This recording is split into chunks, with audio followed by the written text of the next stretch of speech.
Welcome to the weekly piece on the Parsha from Torah Giants on Chumash by Rabbi Yitzchak Meir Goodman. In this video, we're going to discuss Dvar Torah 164 in Sefer Bamidbar, in the book by Rabbi Yitzchak Meir Goodman on Torah Giants on the Chumash. In Parshas Pinchas, we find that HaKadosh Baruch Hu gives to Pinchas, as a result of his zealous action at the end of Parshas Balak, in the killing of Zimri and Cosbi, HaKadosh Baruch Hu gives him the gift of kahuna. So the obvious question to ask is, surely Pinchas, being the son of a Kohen and the grandson of a Kohen, was a Kohen already. Why is it necessary to give him the gift of kahuna?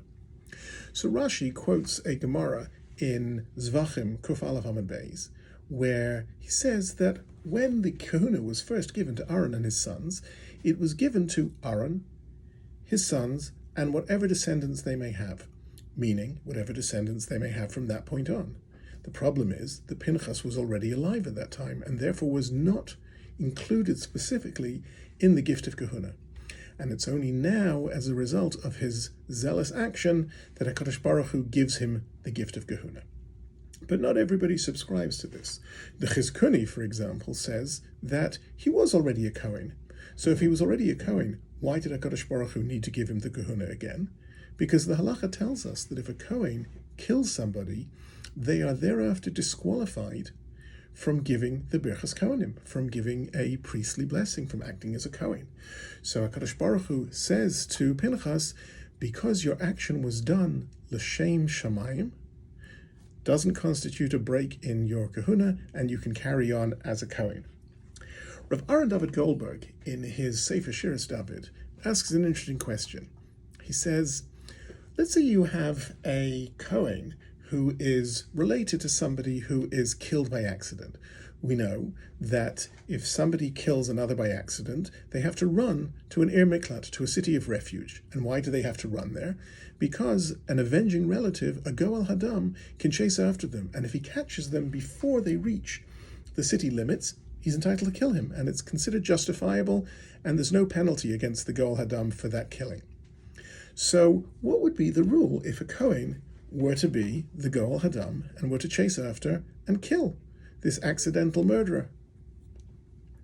So Rav Aaron Goldberg says that in this case, you can hardly say that it's l'shem shamayim. Yes, it may be justifiable, but it's not a l'shem shamayim killing. So he would not be able to continue on as a Kohen. However, the Moshev Zakanim brings a early Rishon called Rav Yechiel of Paris, and he says the reason why he wasn't disqualified for killing them is that Zimri and Cosbi, because they committed this act in front of Bernstein, it is as if they have already condemned themselves to death. And if they've already condemned themselves to death, then halachically, Pinchas is not changing their halachic status. He's merely killing people who are already dead. So if that's the case, then it seems you're allowed to kill people who are already halachically considered dead. And maybe if a accidental murderer is allowed to be killed by the Goel Hadam if he catches him, maybe he's also considered to be halachically dead already. And if a Kohen catches him, maybe he can kill him and still carry on as a Kohen.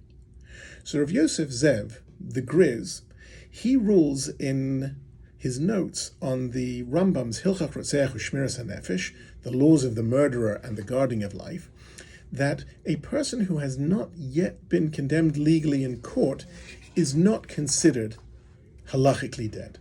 And so the Rotzeach, the accidental killer who is running away, even though if you catch him you can justifiably kill him, he's not considered halachically dead yet.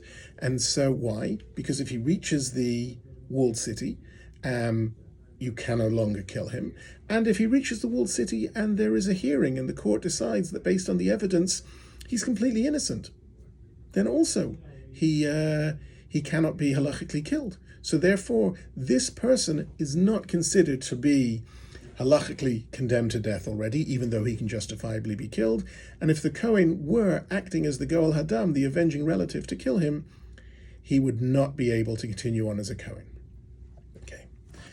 As an interesting endnote to this Dvar Torah, the Kehillas Yitzchak, Rav Yitzchak Reibert, quotes Rav Bernstein of Shkod, who says the following beautiful thought.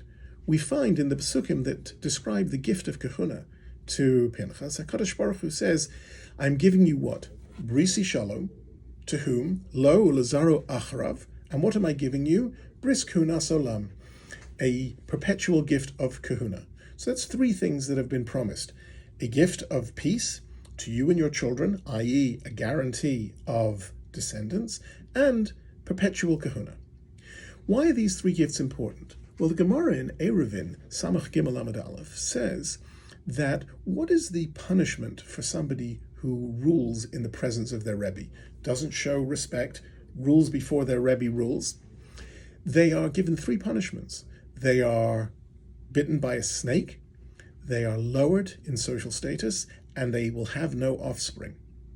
So, says Bernstein of Shkod so beautifully, what better way to illustrate the behavior of Pinchas and to reward it than to say, not only are we not going to punish him for ruling in front of Moshe Rabbeinu, but we're going to praise him for his conduct by giving him the exact opposite of the punishment that he would have got had he ruled in front of Moshe Rabbeinu.